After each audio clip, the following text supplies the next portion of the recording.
हरे कृष्णा। अज्ञानतिमिरान्धस्य ज्ञानञ्जनशलाकया चक्षुरुन्मीलितं येन तस्मै श्रीगुरवे नमः। আমি আমার পরমারাধ্য গুরুদেব শ্রী শ্রীমদ্ ভক্তিসুন্দর ভাগবত মহারাজের রাতুল চরণ যুগলে অগণিত দণ্ডবত প্রণাম জানিয়ে এবং সকল সাধুগুরু বৈষ্ণব ভক্তবৃন্দের চরণে দণ্ডবত প্রণাম জানিয়ে এখন আমি আলোচনা করব আমাদের প্রকৃত প্রিয়জন কে সেই সম্বন্ধে। আমাদের প্রকৃত প্রিয়জন, একান্ত আপনজন কে? প্রকৃত প্রিয়জন কে, প্রকৃত আপনজন কে, এ সম্পর্কে জানতে গেলে বিভিন্ন শাস্ত্র গ্রন্থ অধ্যয়ন করতে হবে।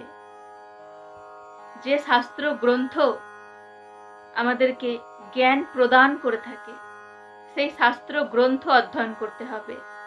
আর সাধুগুরু বৈষ্ণব ভক্তবৃন্দের সান্নিধ্য লাভ করতে হবে, ওনাদের মুখনিসৃত কথা শ্রবণ করতে হবে, যাদের মাধ্যমে এখনো জগতে আধ্যাত্মিক শিক্ষা প্রবাহিত হয়ে চলেছে।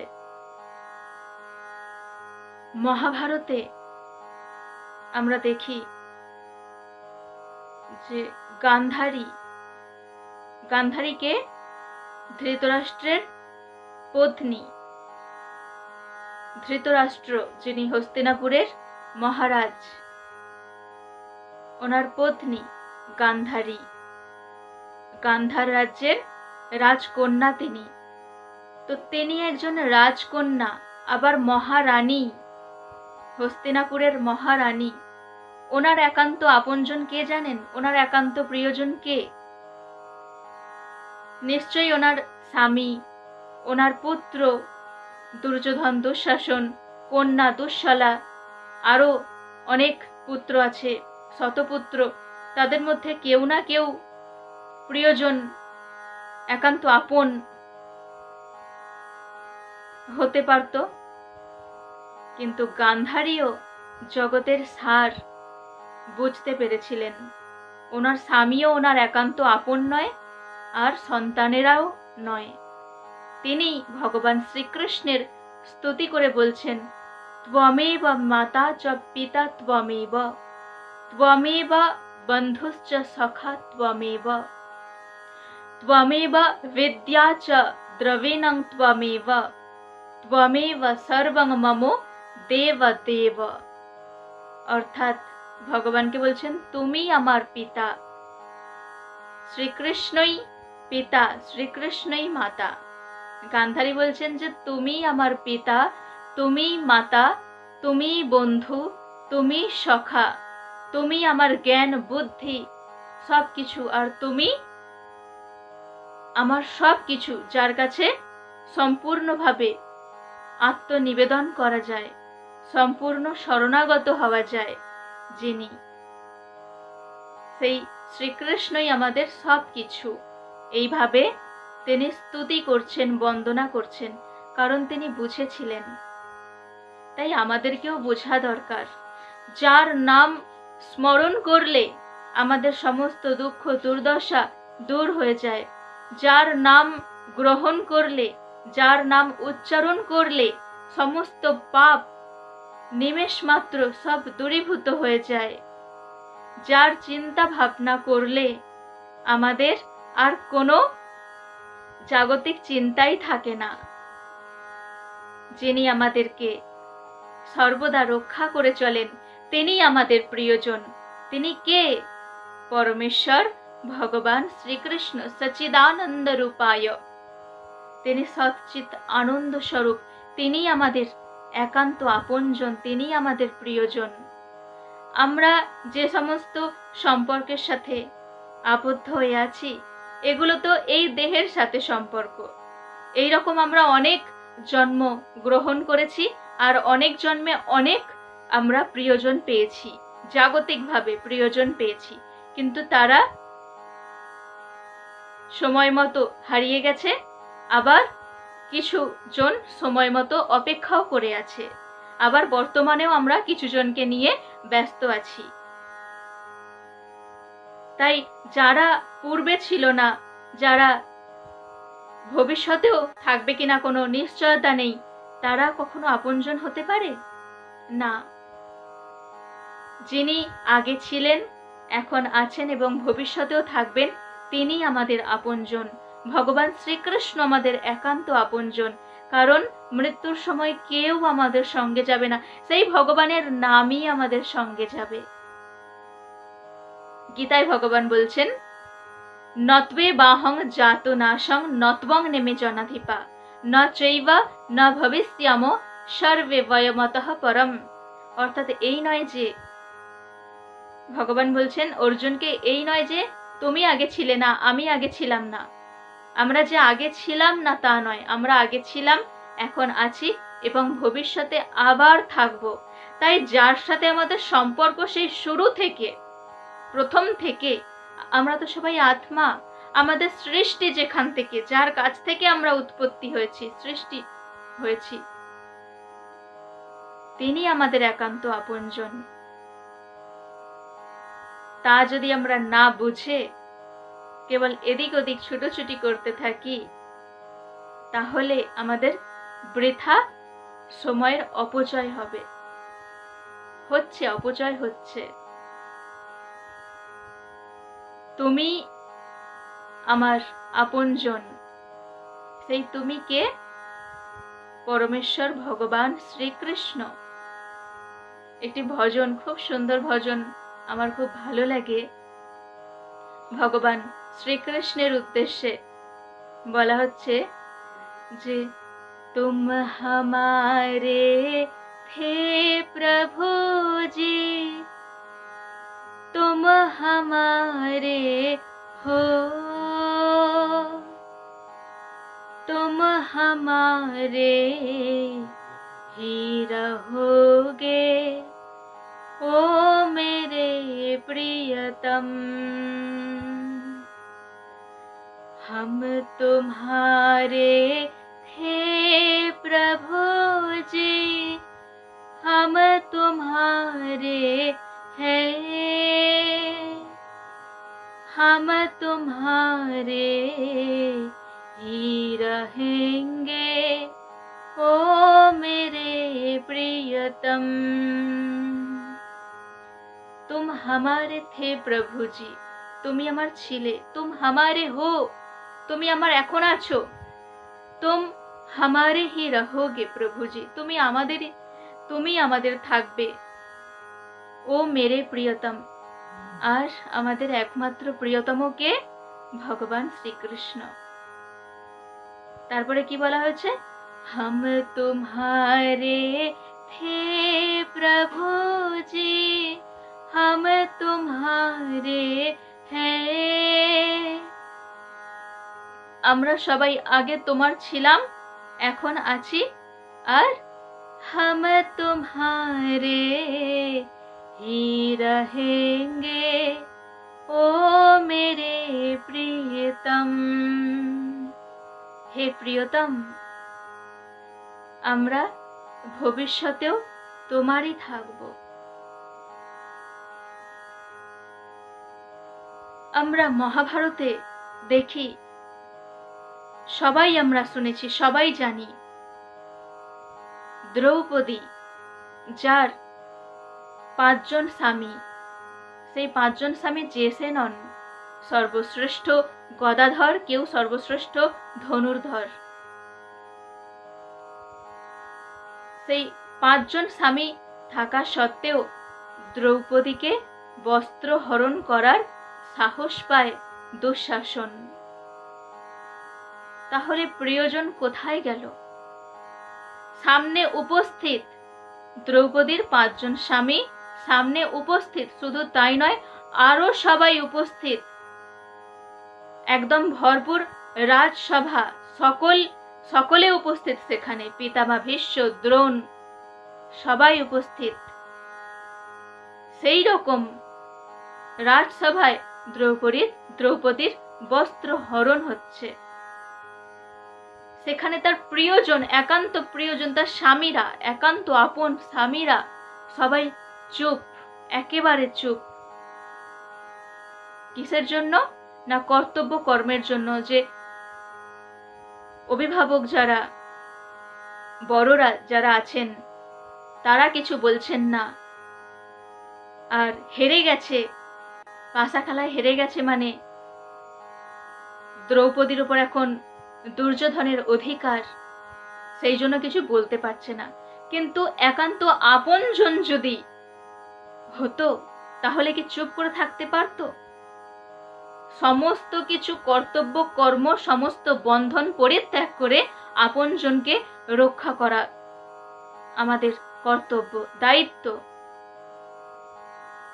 সেই সময় দ্রৌপদী অনেক চিৎকার করছে, এর কাছে যাচ্ছে, তাকে প্রার্থনা করছে, ওকে প্রার্থনা করছে, সকলের কাছে প্রার্থনা করছে যে রক্ষা করো, আমাকে রক্ষা করো, বাঁচাও বাঁচাও। কেউ এগিয়ে আসছে না। শেষ পর্যায়ে যখন দ্রৌপদী বুঝতে পারছে যে কেউ এখানে রক্ষা করবে না, তখন দ্রৌপদী তাঁর শরণাপন্ন হলেন, যার নাম স্মরণ করলে সমস্ত দুঃখ দুর্দশা দূর হয়ে যায়। শ্রী গোবিন্দের শরণাপন্ন হলেন শেষে দ্রৌপদী। আর যেই না মাত্র শ্রী গোবিন্দের শরণাপন্ন হলেন, তখন শ্রী গোবিন্দ দ্রৌপদীর লাজ রক্ষা করার জন্য উপস্থিত হয়ে গেলেন। তাহলে দ্রৌপদীর একান্ত আপনজন, একান্ত প্রিয়জন কে? আমাদের সকলের যিনি প্রিয়জন, তিনি ভগবান শ্রীকৃষ্ণ। একসময় আমাদেরও একসময় সেই পরিস্থিতি আসবে, যেই সময় আর কেউ আমাদের কাজে লাগবে না। কোন সময় জানেন? যখন দেহ পরিত্যাগ করার সময় এসে যাবে। যখন দেহ পরিত্যাগ করার সময় এসে যাবে আমাদের, তখন আর কেউ, স্ত্রী, পুত্র, কন্যা, ভাই, বোন, পিতা, মাতা, কেউ আর তখন কাজে আসবে না। তখন একমাত্র কি কাজে আসবে? ভগবানের নাম। শ্রীমদ্ ভাগবতমের অষ্টম স্কন্ধে আমরা দেখি যে গজেন্দ্র নামে এক হাতি সরোবরে জলপান করছে আর কুমির পা চেপে ধরেছে। সেই সময় গজেন্দ্র প্রথমে চিৎকার করে তার আত্মীয় স্বজনদের ডাকছে, তার স্ত্রী, পুত্র, কন্যা, সবাই, আরো আত্মীয় স্বজনরা সবাই সরোবরের কাছে উপস্থিত হয়ে গেছে। দেখছে যে গজেন্দ্রর পা এমন চেপে ধরেছে এক কুমির যে গজেন্দ্র কিছুতেই আর উঠতে পারছে না, পা ছাড়িয়ে নিতে পারছে না। প্রথমে আত্মীয় স্বজনদের গজেন্দ্র ডাকছে, কিন্তু সেই আত্মীয় স্বজনরা মানে অন্যান্য হাতিরা যখন ওই ভয়ঙ্কর কুমিরকে দেখে, তখন ভয়ে কেউ আর কাছেই যেতে পারছে না গজেন্দ্রর। গজেন্দ্র যখন বুঝতে পারলো যে এরা আমাকে রক্ষা করতে পারবে না, তখন ভগবানের শরণাপন্ন হলেন, ভগবানকে ডাকলেন। আর তখন শ্রীহরি বিষ্ণু উপস্থিত হলেন আর গজেন্দ্রকে কুমিরের হাত থেকে রক্ষা করলেন। তাহলে গজেন্দ্রর একান্ত আপনজন কে? ভগবান যখন দর্শন দিয়ে গজেন্দ্রকে বললেন যে তোমার কি চাই বলো, তখন গজেন্দ্র কিছুই চাইলেন না। গজেন্দ্র তখন বলছে যে যারা বিপদের সময়, চরম সংকট বিপদের সময় যারা আমাকে রক্ষা করতে পারলো না, কেউই যখন আমাকে রক্ষা করতে পারলো না, তখন তাদের নিয়ে আমি আর কি করব? জাগতিক আমি কি চাইবো? কি চেয়ে সুখী হব? আমার কিচ্ছু দরকার নেই। আপনার দর্শন পেয়েছি, এতেই আমি ধন্য। কারণ যার দর্শন লাভ করার জন্য মুনি ঋষিরা, দেবদেবীরা অনেক কঠোর সাধনা করে চলেন, মুনি ঋষিরা অনেক তপস্যা করে চলেন, যুগ যুগ ধরে, সহস্র সহস্র যুগ ধরে যার দর্শন লাভ করার জন্য সবাই ব্যাকুল, সেই তার দর্শন পেয়ে গেছি, আর আমার কিছু দরকার নেই। শ্রীমদ্ ভাগবতমের ষষ্ঠ স্কন্ধে আমরা দেখি যে রাজা চিত্রকেতুর পুত্র মারা গেছে। রাজা চিত্রকেতুর পুত্র মারা গেছে তো চিত্রকেতু উন্মাদ হয়ে গেছে পুত্র শোকে। সেই সময় রাজা চিত্রকেতু ওনার গুরুদেব অঙ্গিরা ঋষিকে আর নারদমণিকে ব্যাকুলভাবে প্রার্থনা করে বলছেন যে আমার পুত্রের প্রাণ ফিরিয়ে দিন, নইলে আমি আর বাঁচবই না। আমার পুত্রের প্রাণ ফিরিয়ে দিন আপনারা, আপনাদের কাছে কাতরভাবে প্রার্থনা করছি, নইলে আমি দেহ পরিত্যাগ করে দেব। আমার পুত্রের প্রাণ ফিরিয়ে দিন, পুত্র ছাড়া আমি থাকতে পারবো না। তখন চিত্রকেতুর মতিভ্রম দূর করার জন্য অঙ্গিরা ঋষি আর নারদমণি সেই পুত্রের আত্মাকে, আমরা তো সবাই আত্মা, আমরা তো কেউ দেহ নই, তখন সেই আত্মাকে ডেকে আনলেন, আহ্বান করলেন। তখন সেই পুত্র এসে তখন বলছে যে কি ব্যাপার, এখানে এত হইচই কেন, এখানে এত কান্নাকাটি কেন? অঙ্গিরা ঋষি তখন বলছেন যে তোমার পিতাশ্রী তোমার জন্য ব্যাকুল হয়ে পড়েছে, তুমি তোমার পিতাশ্রীকে ছেড়ে গেলে কেন, তোমার জন্য কত কষ্ট পাচ্ছে। তখন সেই পুত্র জিজ্ঞাসা করছে যে কোন জন্মের পুত্রের কথা বলছেন হে মুনিবর, কোন জন্মের পুত্রের কথা, কোন জন্মের পিতার কথা বলছেন, কোন জন্মের পিতা? আমি তো অনেক অনেক জন্মগ্রহণ করেছি, অনেকবার আমাকে জন্মগ্রহণ করতে হয়েছে, কখনো গাছপালা, কখনো পক্ষী, কখনো পশুজনী, এইরকম, আবার কখনো অনেকবার আমাকে মনুষ্যজনীও প্রাপ্ত হতে হয়েছে। তো কোন জন্মের পিতা মাতার কথা বলছেন? সব জন্মেই তো আমার পিতা মাতা ছিল, তো ইনি কোন জন্মের পিতা মাতা? এ কথা শ্রবণ করে মহারাজ চিত্রকেতু জগতের সার বুঝতে পারলেন। তিনি বুঝতে পারলেন যে আমাদের একান্ত আপনজন, একান্ত প্রিয়জন কে। মহারাজ চিত্রকেতু শোক পরিত্যাগ করলেন আর অঙ্গিরা ঋষির শরণাপন্ন হলেন, নারদমণির শরণাপন্ন হলেন। ওনারা দিব্য জ্ঞান প্রদান করে ওনারা সঠিক পথের নির্দেশ দিলেন, কি করণীয় সে সম্পর্কে বর্ণনা করলেন। তাহলে আমরা কি দেখতে পাচ্ছি? যে আমাদের একান্ত আপনজন কে, যিনি আমাদের আগে ছিলেন, এখন আছেন এবং সর্বদা থাকবেন। তিনি আমাদের একান্ত আপনজন। এই ক্ষণিকের দেহ লাভ করে সম্পর্কের মধ্যে আবদ্ধ হয়ে যদি আমরা প্রিয়জনকে খুঁজে বেড়াই, প্রিয়জনকে নিয়ে ব্যস্ত থাকি, তাহলে আমাদের সময় অপচয় ছাড়া আর কিছুই নয়। তাই সময় থাকতে থাকতে আমাদের উপলব্ধি করা অতি আবশ্যক যে আমাদের একান্ত আপনজন, প্রকৃত প্রিয়জন কে, আর তাঁর শরণাপন্ন হয়ে আমাদের ভজন সাধন করা দরকার। ভগবান শ্রীকৃষ্ণের শরণাপন্ন হওয়া আমাদের সকলের অতি আবশ্যক, কারণ ভগবান শ্রীকৃষ্ণই আমাদের একান্ত আপনজন, প্রকৃত প্রিয়জন। তাঁর শরণাপন্ন হলে আমাদের আর কোনো চিন্তাই থাকবে না। সবাই তাই আমার সাথে বলুন, হরে কৃষ্ণ কৃষ্ণ কৃষ্ণ হরে হরে, হরে রাম রাম রাম হরে হরে।